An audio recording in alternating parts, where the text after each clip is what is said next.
Alright, so this is the DJI two-way charging hub. It's compatible with batteries for the DJI Mini 3 Pro, DJI Mini 3, and DJI Mini 4 Pro. If you have all three batteries in, it charges the highest charge one first, and then it moves on to the second highest charge, and then the last. It doesn't charge them at the same time. It basically charges one battery at a time. So I'll show you how it works. So if you have batteries, you just want to put them inside.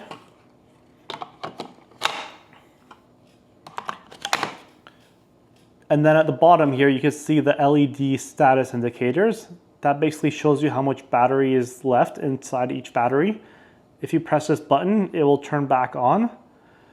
And the cool thing about this is that you can also use this as a power bank. So for instance, if you're traveling and your phone battery is low, you can actually use the power from here to charge your phone. So the output is the USB-A. So you just use a USB-A connector to charge your phone or your controller. And the USB-C is the input. So that's what you use to charge the actual batteries inside the hub. I take this on all my trips and I highly recommend it. Thanks for watching. All the links and details are in the description below. And if you want more videos like this, please consider subscribing.